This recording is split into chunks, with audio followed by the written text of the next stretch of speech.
Exactly. And here you're receiving monthly cash flow. Whatever you're making on your cars, that's your play money. This right here will is just another source of income. Hello. Yes, hello. Hey, Jesus. Yes, Good morning. How are you? This is Chris Silva. Chris Silva. Yeah, Mr. Brandon, let me give me Yes, your okay, yes. information. Sorry. Yes, sorry. Yes, how can I help you? How are you this morning? Alrighty, right now that you're calling me, I just remembered I haven't sent no photos. I have a few videos of my house. Okay, okay, But yeah. I'm not sure if they went out or not. I don't think they did. I'm not too sure if they did. However, I'm just happy I was able to connect with you. Yes, I work sometimes late on my computer, so sometimes since I'm making some plans for I'm building a house in Colorado.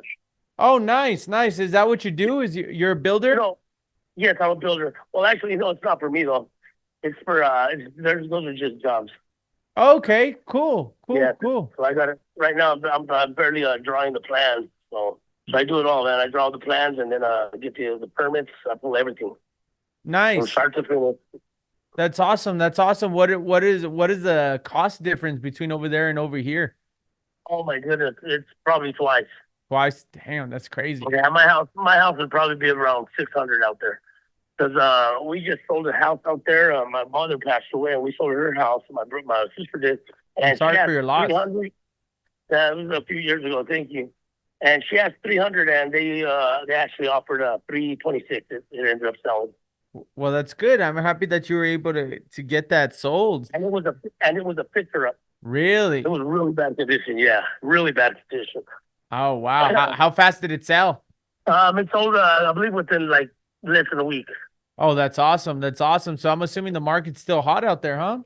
Yeah, sort of. It's still good because the guy that I'm actually going to do a job for, he bought his house for I believe it was 275, and I built an addition. I built a master bedroom. Must have been about 30 by 30, and his house went up in value 100,000. Nice. So now he wants a brand new living room, just a dining room. So Yeah. that's what I'm working on next, and I guess he's going to sell too. I see. I So he see. just wants a better. He just wants a nicer house, though. Yeah. Yeah, absolutely. So is Colorado where you're originally from? Yes, I was born and raised in Colorado. I've been out here in El Paso for about 17 years. I moved out 17 here. years.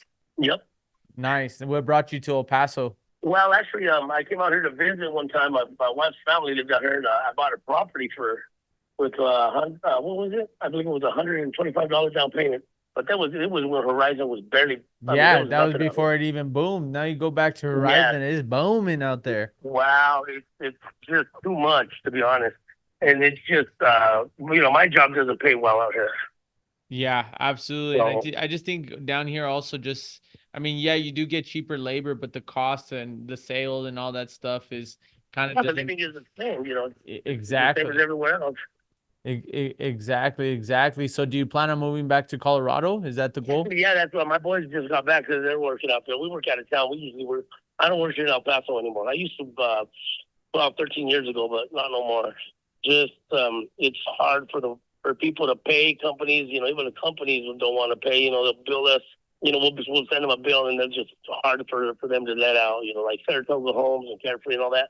Oh my Yeah. goodness, I just had trouble with them. Yeah, I So can. like then when the oil boom hit, we went out to work in Odessa.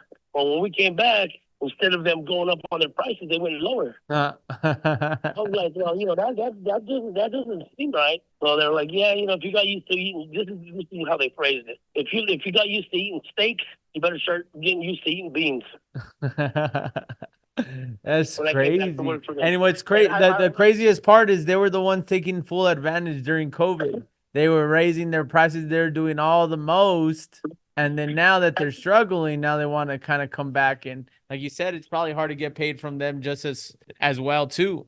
yeah, they were changing their plans. They weren't telling, like me, I worked for them years ago, and then I came back a few years later.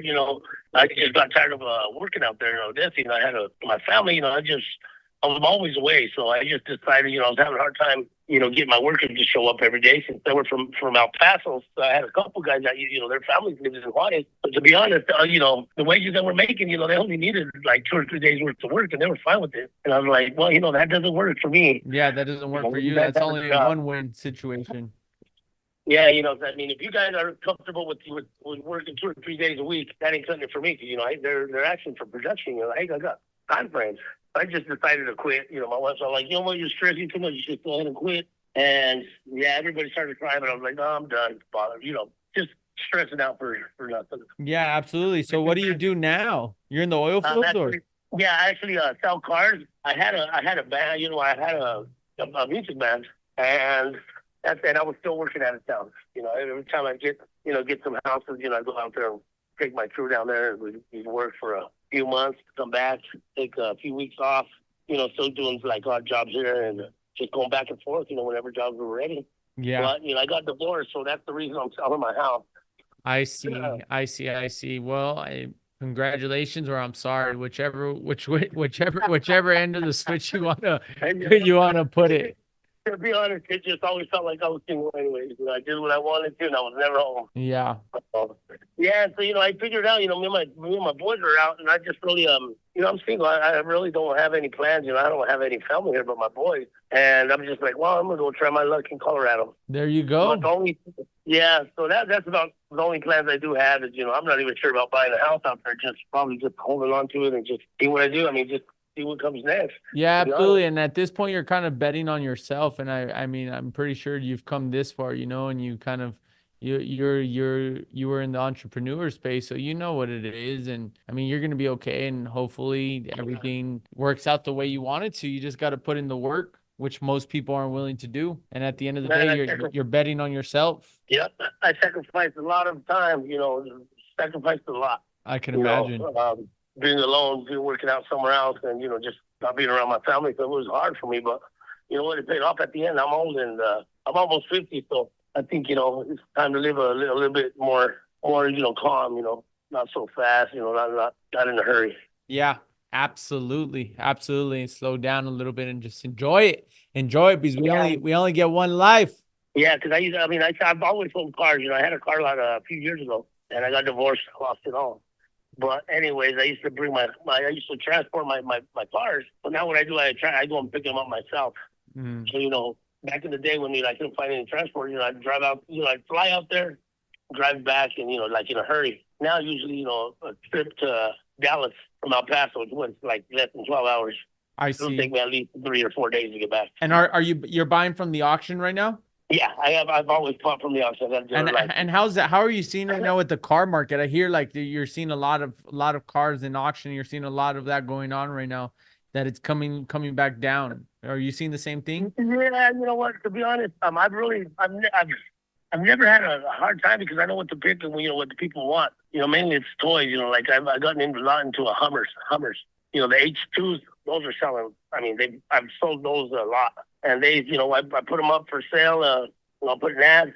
And usually it won't take more than 2 or 3 days when I start having the responses, and they sell pretty quick. Nice. And what are you using? Facebook or like to market your stuff? To be honest, Craigslist, they charge now, but I'll still go ahead and do Craigslist, and usually Marketplaces is what's banging right now. It's booming. I see. Well, that's awesome, man. Congratulations. Now, what about on all the other cars? Are you just really focusing more on Hummers? No, I bring it all, but I usually try to bring like Infiniti, some of that nicer stuff, people that, because if I just bring, just regular cars, and I'm starting to try to import to Mexico.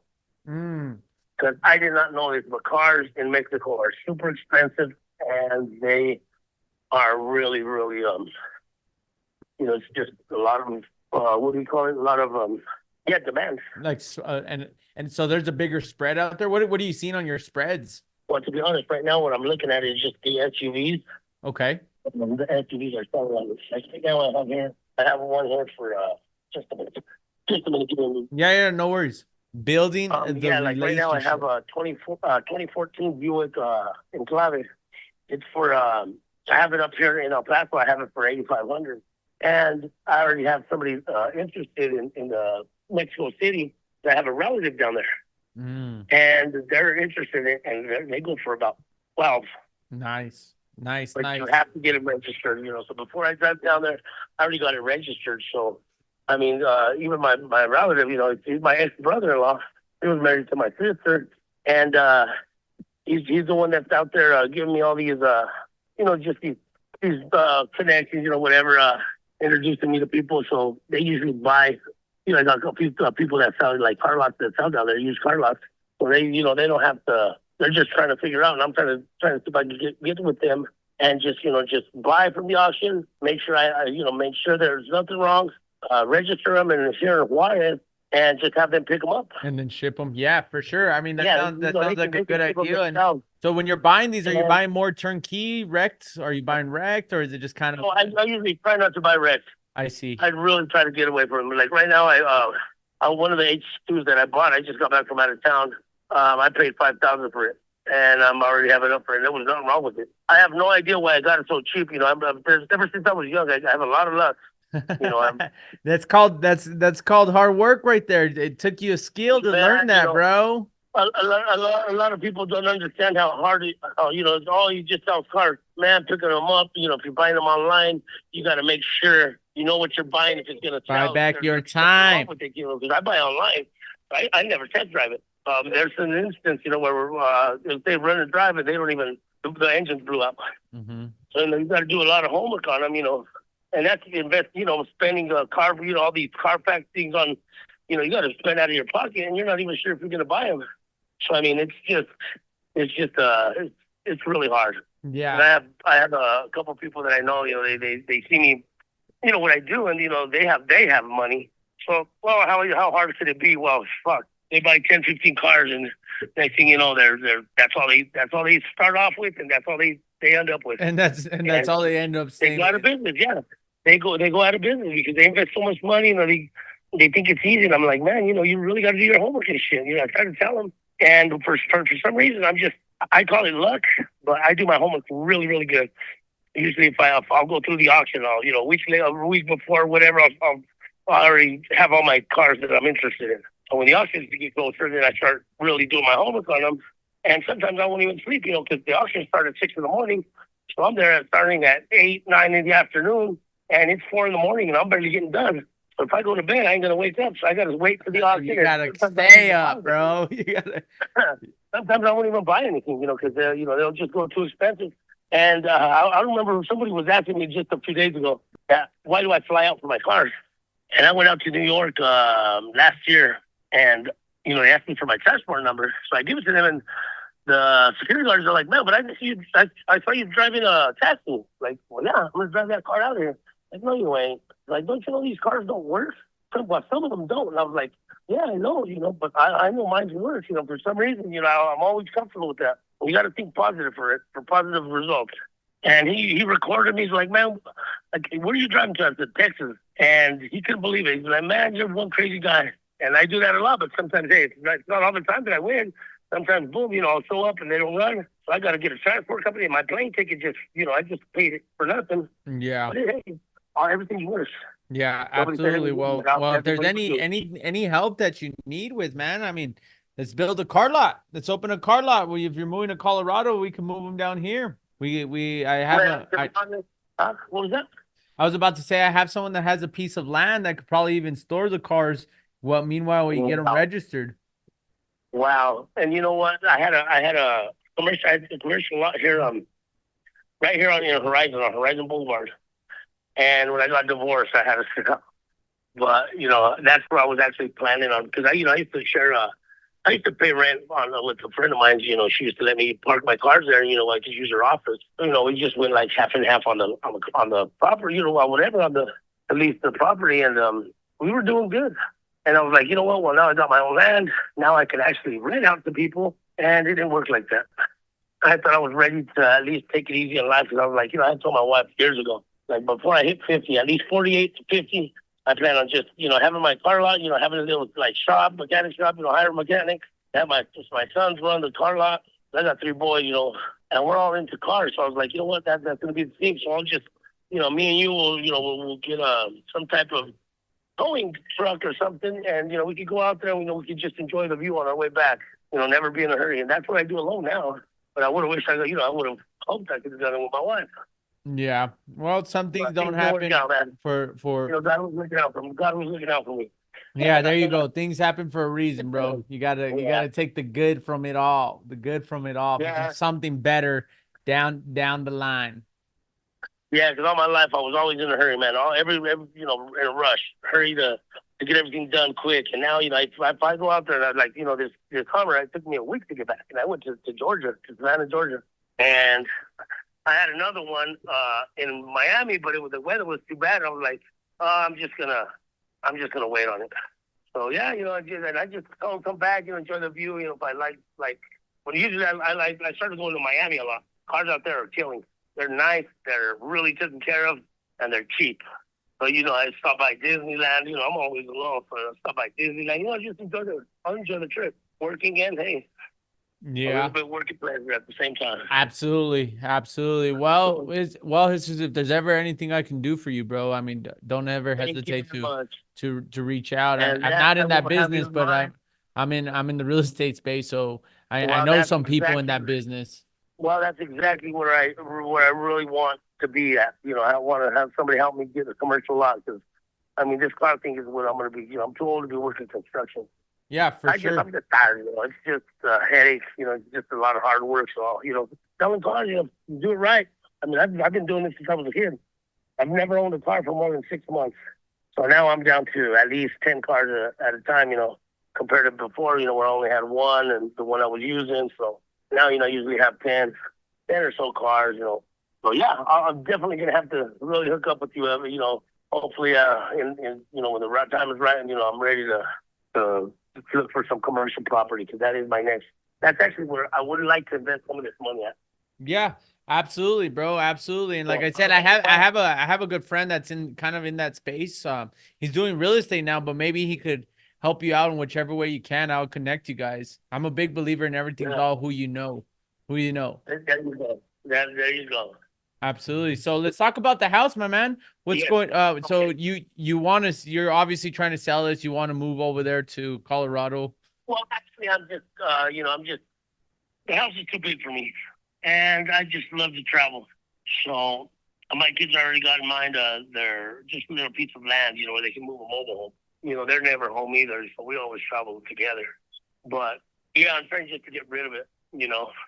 Yeah. I just don't want the stress, because I have two houses that are rented out because on the same property I have a third of an acre lot, and there's one. I don't know if he told you, Brandon told you. There's the one. It's a 2-bedroom, 1 bath.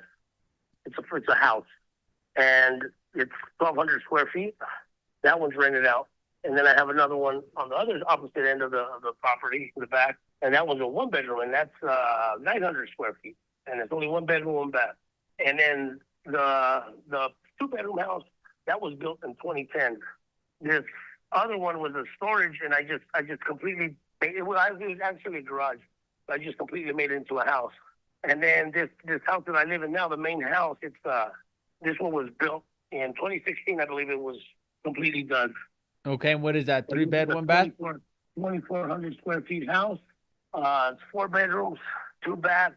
The master bedroom, it has a walk-in closet, master bath, jacuzzi, and 2 living rooms, dining room, kitchen, and everything is custom. I would like to send you pictures and video of the house so you can see how custom it is. 10-foot walls, and I got drop ceilings everywhere. The kitchen is not, it's a 2-step. It's just like a feet above the main floor. And I just built it like that because I just wanted to give it a different view. Okay.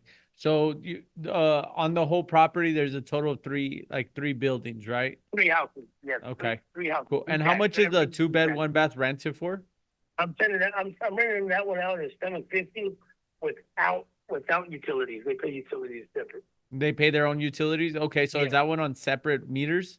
Well, actually, they're all on the same meter. That was the thing because I never had an intention of actually renting it out. It was just going to be for me and my first of my sons. Whenever he got married, you could go ahead and hang out there and maybe just have it like for what do you call it, a guest house. You know, because back in the day, you know, I used to have a lot of relatives, a lot of friends come out from out of town. You know, we used to play, we used to have a band, and it was just a lot of parties. So that was, I know, I don't ever want to dump nobody in my main house. Yeah. But I just got tired of the party lifestyle. There you go. There you go. Now on to bigger and better things. Yeah. Cool. And how big's the land? Sorry about living about calmer. You know what I mean? It's just, I just live, to be honest, I lived party, a rock star fucking lifestyle, to be honest. Hey, you created the memories. That's all that matters. I've always worked for myself. And even when I was working in Colorado, my bosses never had a problem with me taking time off. Because, you know, I'm a hard worker. I've never gotten fired from a job. Nice. I've gotten laid off, which is different, but I've never gotten fired.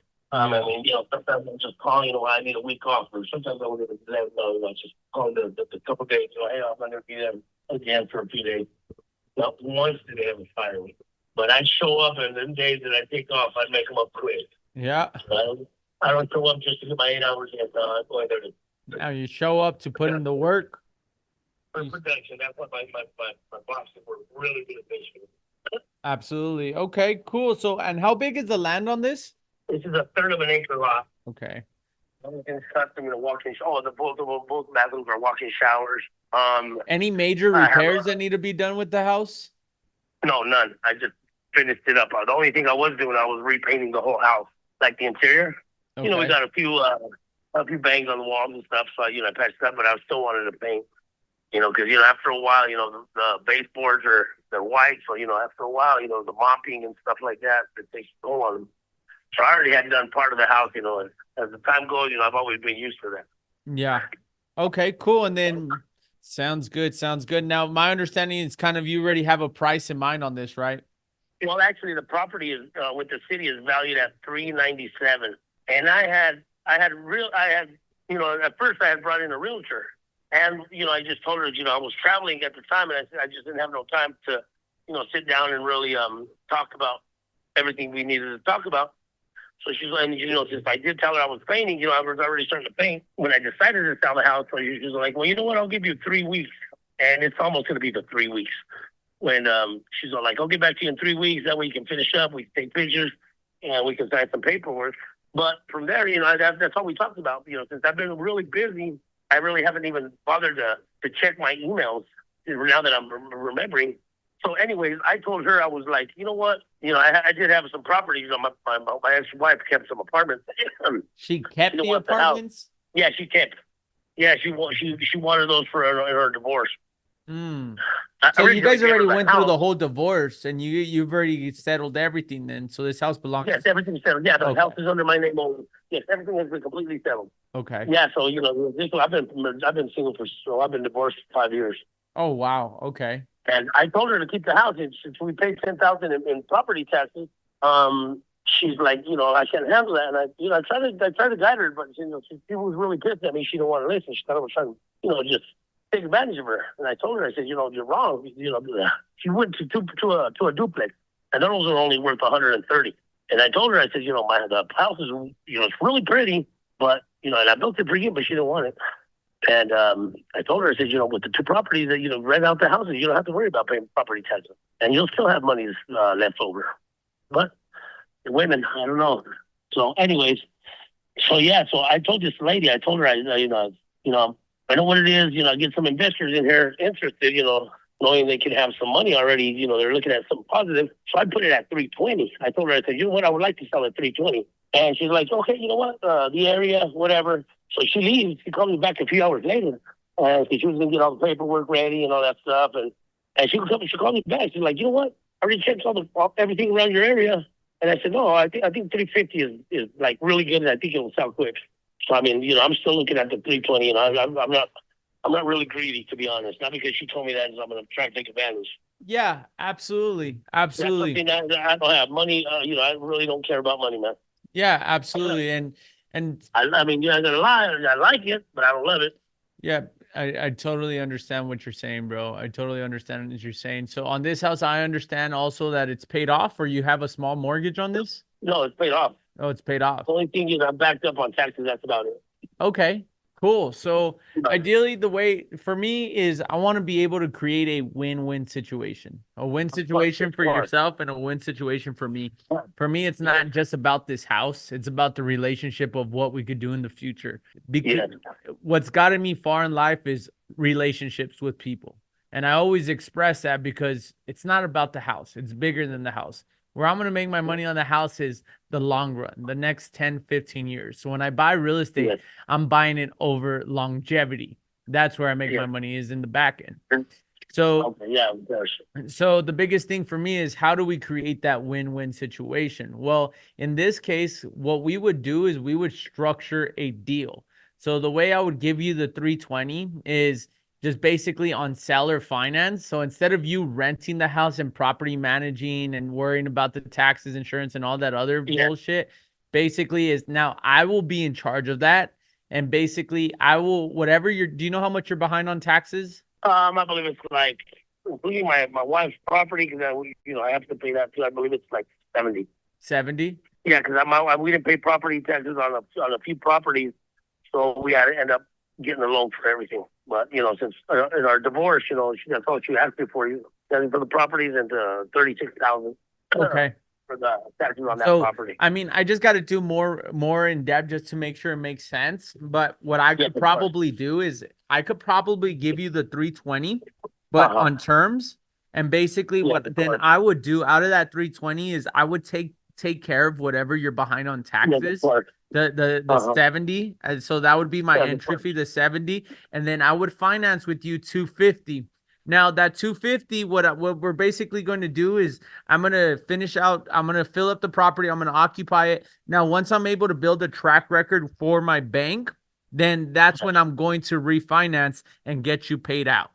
So ideally, and from here until then, you're going to be creating a cash flow every single month. You're going to get the price that you want. I'm going to take care of the taxes. You're not going to be able to you're not going to worry about the property no more.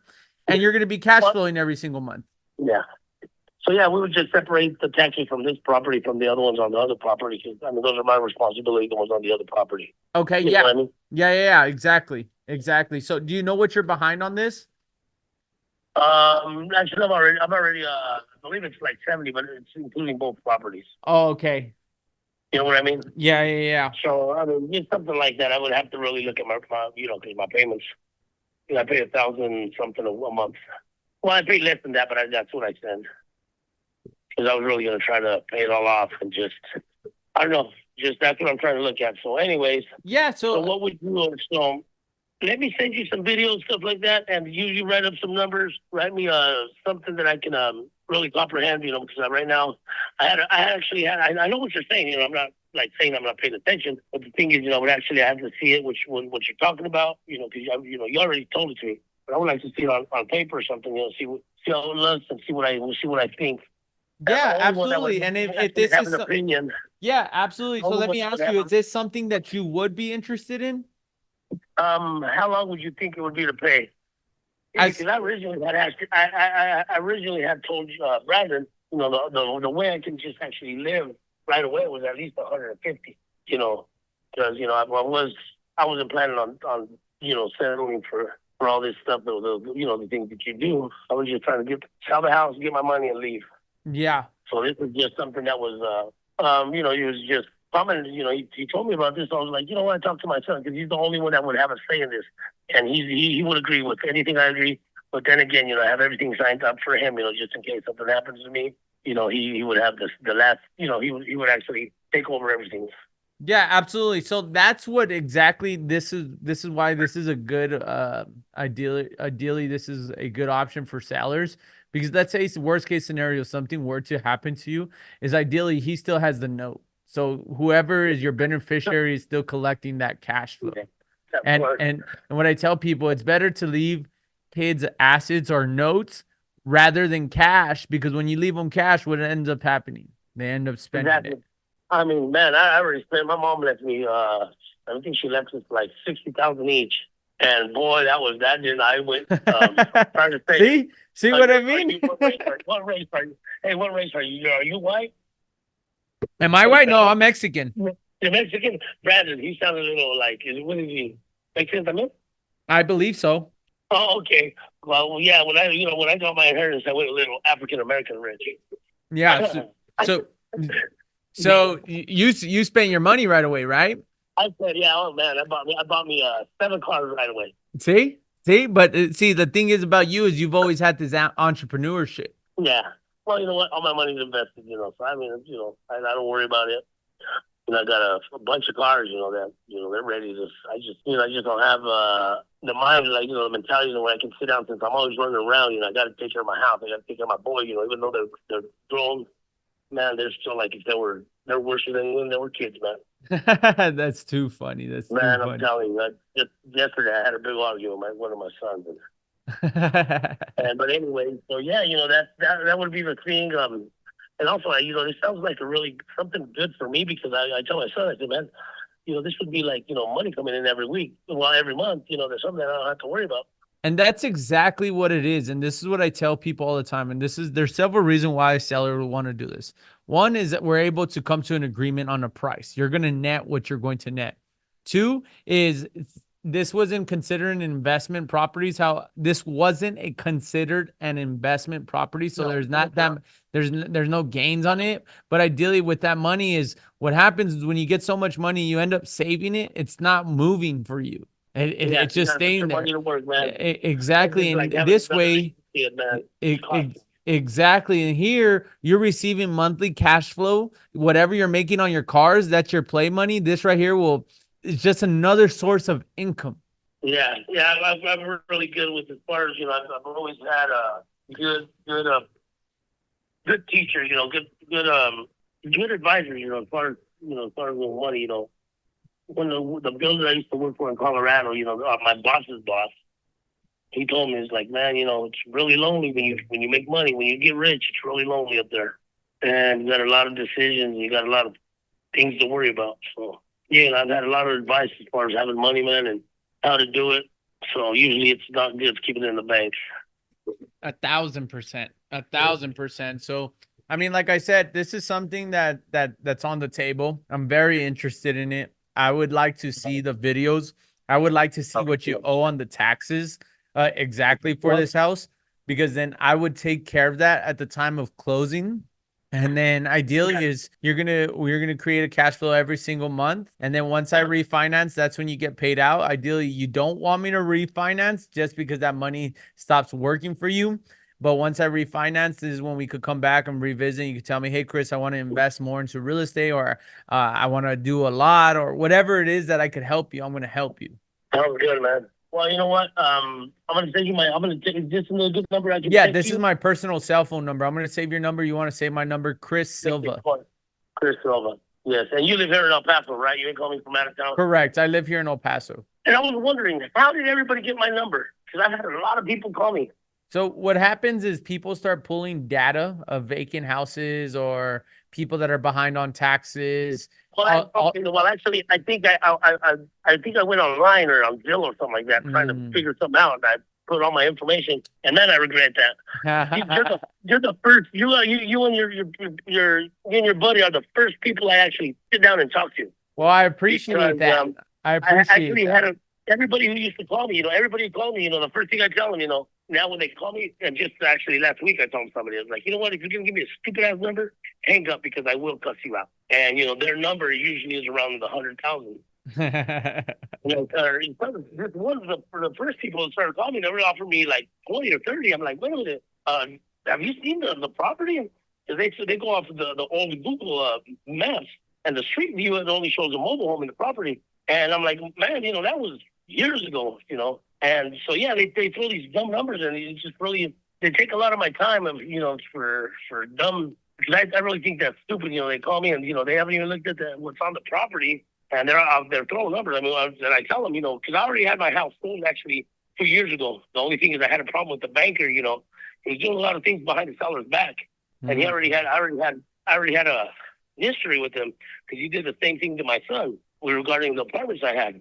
And he called me up one day. We were getting ready to close. We were ready a couple of weeks from closing. I already had all my stuff moved out, and the seller, the buyer already had also. He had empty up. He had rented a storage or something to move. I think he already had moved out of his house.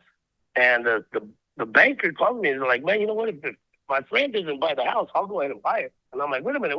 You know, what do you mean he's not interested no more? And since I didn't sign a contract because we already had everything done, you know, they already had to give me some money. And I'm like, wait a minute. I said, you know, so I called the buyer. I was like, hey, man, I was like, are you not interested in the house anymore? Because they already had me put concrete around the whole house. And, you know, I hadn't even started it, but I was like, man, you know, he was like, no, I never, well, your buddy just called me saying that, that he was going to buy it if you didn't buy it.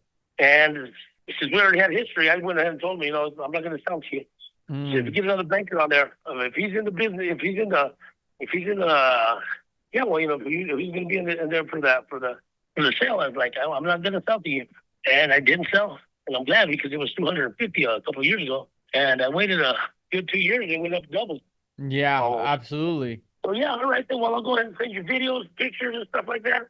And I mean, the house is I can call it custom because I threw out the plans myself. I designed everything. So we got 10-foot walls, high doors. You know, they're not regular doors. You know, since they're high ceilings. You know, I went ahead and bought. You know, got the custom doors. You know, as far as I believe they're 8 foot.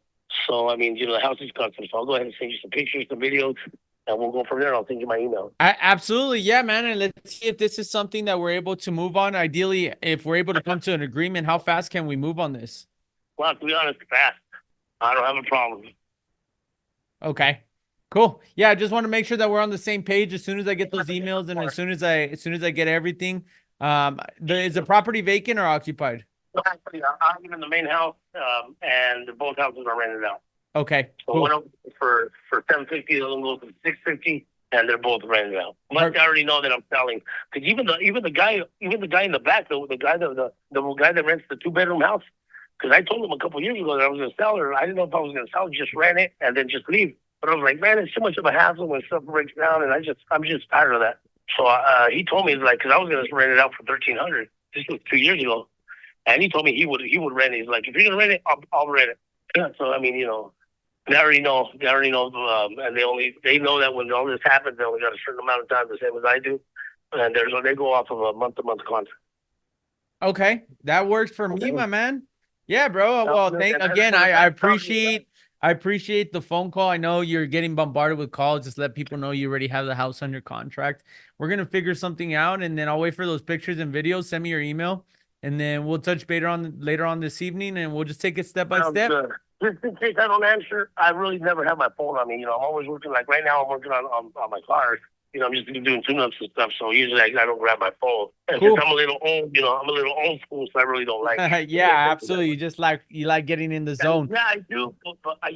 But I'm really not like everybody. They can take it out of their hands. Yeah, absolutely. That's good. My crew, some guys on my crew, you know, my construction crew. Man, you know, they'd be up on the roof and you know, their phone rings and they take it out. I'm like, man, I don't care you guys to be on the phone.